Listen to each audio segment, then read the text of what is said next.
Bwana Yesu asifiwe sana. Na mtukuza Mungu kwa sababu ya wakati mwingine mzuri ambao ameweza kutupa nafasi ya kuendelea kutafakari yaliyo mapenzi yake. Tunapoishi duniani kuna aina ya watu ambao tunaita watu washindani.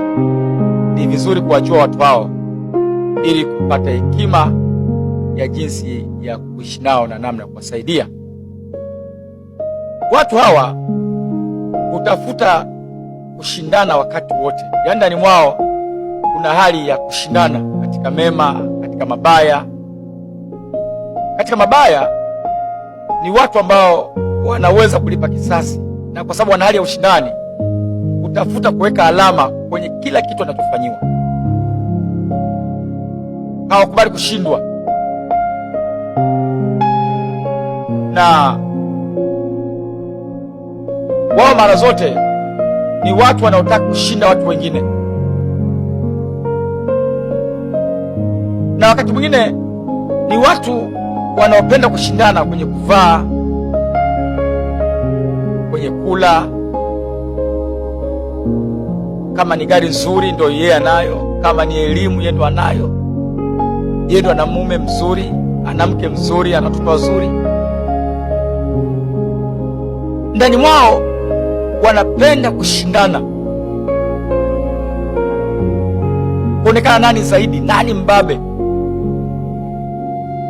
Kwa si ajabu wakati mwingine ndani ya kanisa atapenda kushindana na mchungaji, ni mwanakwaya anapenda kushindana na kiongozi, anapenda kushindana na mzee wa kanisa, mtu yeyote yule. Ni mwanamke atapenda kushindana na mmewe, ni mwanaume kupenda kushindana na mkewe. Watu washindani. Jinsi ya kuwasaidia watu wa namna hiyo,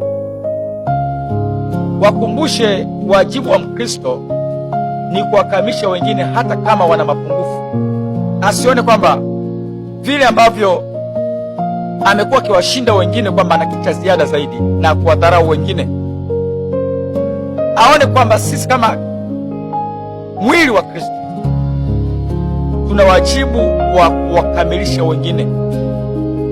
Tuna wajibu wa kuweza kuona kwamba tunawasaidia wengine, wajulishe juu ya watu wengine walioshindwa kwa tabia kama hiyo ya kwao, kwamba kuna watu ambao walikuwa na tabia hiyo na mwisho wao haukuwa mzuri sana.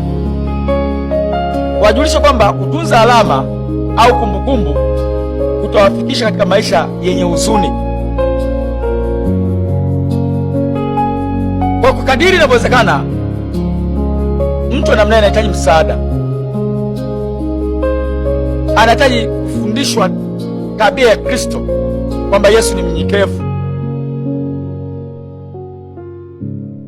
na Biblia inasema kila mtu asihesabu mambo ya kwake tu, ila ya wengine watangulize wengine, na kila mmoja mhesabu mwenzie kwamba ni bora kuliko nafsi yake, na kwamba sisi ni watoto wa Mungu, ni watoto baba mmoja. Kiungo kimoja kifurahi, viungo vingine vyote hufurahi pamoja nacho.